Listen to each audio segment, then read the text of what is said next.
Hello, my name is Drake. I am a sales representative with the Sherwin-Williams Company in Jacksonville, Florida. And today we are going to be going over a polyurea polyaspartic system in a garage of one of my customers. And we are training his staff on how to use the products. This is Manuel. It's going to be the contractor's lead guy, so kind of going over with him. We were supposed to have a third guy that couldn't make it, got busy, so we had to adapt a little bit, but we made it work. Given that this floor is so small, it wasn't too difficult to kind of make it work with two guys. He had already started scraping when I got to the job site, so I took a phone call. He kept scraping, and I kind of just went in to see how much excess we had. Just did a little bit of scraping myself. Sometimes a stiffer blade will get a little bit more. This blade had a little bit of flex to it, but still got the job done.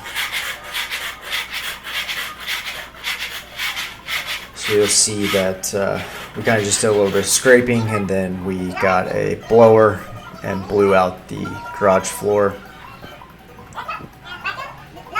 This is to prep for our polyaspartic top coat. The polyaspartic top coat we will be using is a 85% solids.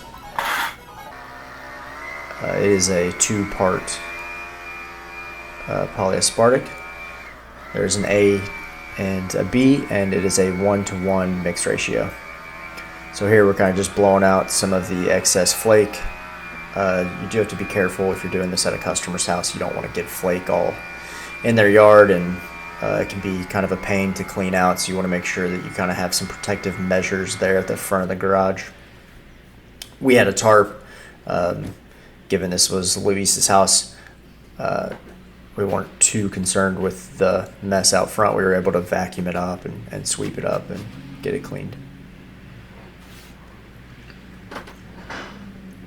Just a last little bit of cleaning, and you can see I'm taping off the walls here. We wanted to tape them off since there was just two of us. Sometimes if you have three, maybe you can have a guy brush it, but really just taping is a little bit easier. It allows you to kind of roll with the whiz roller and not be too concerned about hitting the walls. I know a lot of guys are good with brushes and they can cut in, but given that you don't have a ton of time with this product, it's a little bit easier just to have it taped off. It allows you to move a little bit quicker once you get the product mixed and kind of going.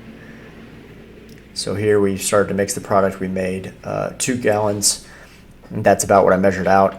I wanted to make a little bit more just because we did have the base.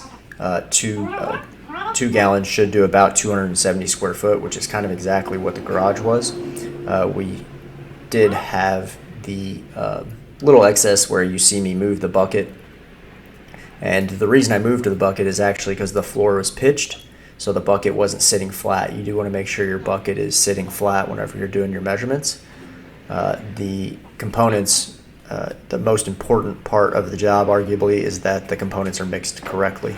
So if you mix it on a pitch and your measurements are off, then the product could be too soft or potentially too hard and brittle if it's not mixed correctly. It won't cure properly. So we just added a little bit more. We ended up making about 2.2 gallons, and then it's a 3-minute mix, and we'll start pouring it out and squeegeeing. This is where a third guy, it would really have helped to have a third guy. You see me, I have my shoes off, and Manuel has his on, which I didn't notice this at the time, but you really want to try to keep contaminant off the floor.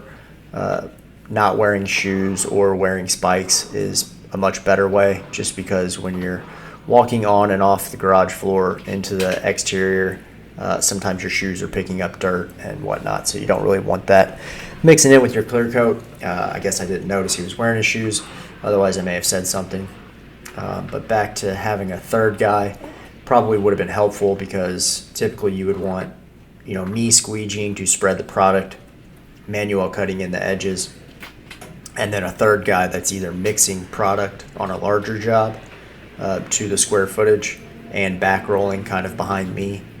For this particular instance, I wasn't able to squeegee and back roll quite how I would have wanted. I kind of got on it a little bit later. Still had a lot of workability in the product, so it wasn't too bad. this product doesn't cure in the bucket as fast as we saw in the first video with the polyurea. This product, I believe this probably gave us about 20 minutes of working time outside of the bucket and about a half hour in the bucket. So I just poured some ribbons. I was squeegeeing it. I was in my socks. I probably could have thrown on some spike shoes. I did end up getting a little bit on my socks, so it cured. And I noticed when I put my shoes on, I had to peel my socks off, but not too bad. So I just spread it with a squeegee, and then we come back through, and I needed to back roll it. We actually had a unique scenario on this floor happen when we almost had it finished that you'll kind of see on the camera. So we had missed a spot kind of in that back corner. We had about a 6-inch spot. You see me toss some flake against the wall there. We just cleared it and then tossed some flake in it to try to cover it up. Not going to be crazy noticeable given that it's all the way back there, and he kind of helped me spread it out a little bit as I tossed it back there, but it hit the spot pretty well.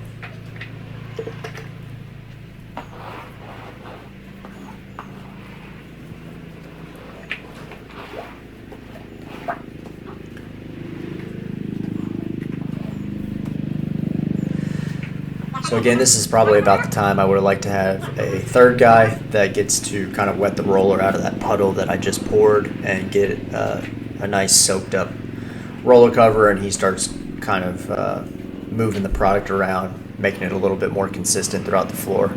I am using just a flat speed squeegee here. It did work really well. The product pulled nicely. It was about 85 degrees with, I think it was a little bit over 65% humidity, so the product did set up fairly quick. It was definitely a warmer day. Humidity was still high because of the weather in the area.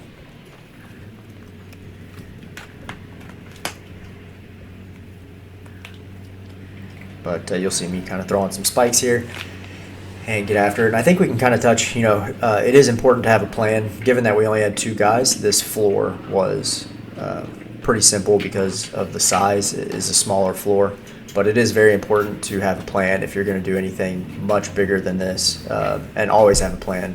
With that being said, not that the size of the floor means that you shouldn't have a plan. If it's smaller, you should still have a plan, but we were able to kind of play a little bit by ear given that we only had 2 guys. So. Here, a woman actually walks onto the job site, and I thought she was going to be asking me about the floor and maybe I could pick them up a customer or something, but it went the complete opposite direction, and she was asking if I saw anyone suspicious and said her doorbell camera picked me walking around the neighborhood.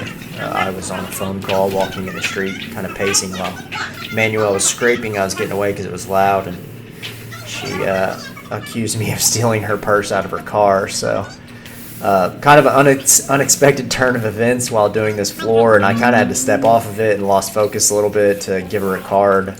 She had asked for my name and business card or whatever, so I obliged and gave it to her, which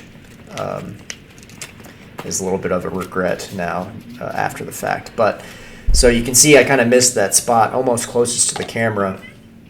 I was a little bit distracted by her trying to get her what she needed and help her out with her lost property.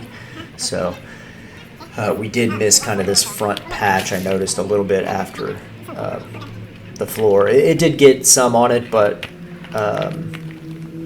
I told Manuel, let's just mix a little bit more and we'll give it another thin coat, thin second coat. This product is able to be recoated pretty quickly. We gave it about, I think, a half hour, 40 minutes, and I was able to walk on it. You'll see the scene probably cut here shortly to what it looks like at the first coat, I believe. So I should do a kind of a scan of what the floor looks like. Manuel just going back in here and hitting some spots that were a little bit bare. So I don't know how well the camera picks this up, but the floor did look good with 1 coat. Potentially could have left it. There's a little shadowing there that may give you the idea that it's not covered, but that's just where the garage door was the sun was coming in.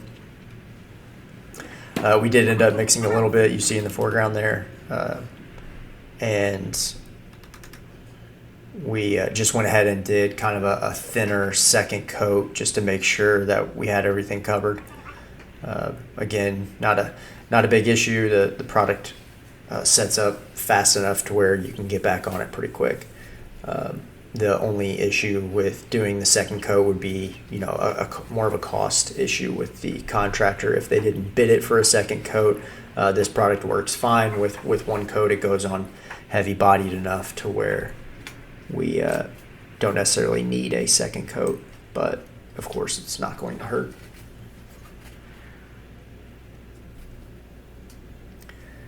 So you'll see Manuel pulling the tape. It is important to do that probably while the first coat was still wet. Something we missed again because somebody walked onto the job site and was kind of a distraction. But had we not been distracted with the woman who lost her purse, we probably could have walked out there and pulled the tape. But we ended up doing it a little bit after, and you can see kind of some gets stuck back there. So that'll be something they have to go back through and kind of razor blade out.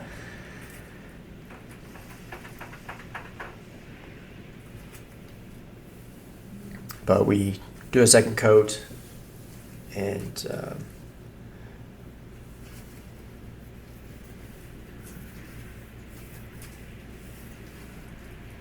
it ends up turning out really well. I really like how the floor finished. This floor was seamless. It didn't have expansion joints in it, so it was a pretty small pad. I guess they poured it without expansion joints. They didn't cut any. And then here you'll see kind of the product as it's set up. So this is just interesting. I wanted to show it with a polyaspartic. It does have more flexibility. And don't take this as weakness. You see the product tearing. This is 25-30 minutes in the bucket. We kind of peeled it out of the bucket. The product is extremely durable, extremely strong. But the interesting aspect about it is that it is flexible. If you were to do that with an epoxy, it would be very brittle and kind of chip and break much easier, whereas polyaspartic does have a lot more flexibility, which is actually good because it gives the product more strength. See? And there is the finished floor. Back to the expansion joints, this floor didn't have them. The floor did crack out because of that. So you did see us kind of fill in the cracks with joint filler, but for all intents and purposes, this floor was seamless after we got done. So thank you for watching, and this is the completed video.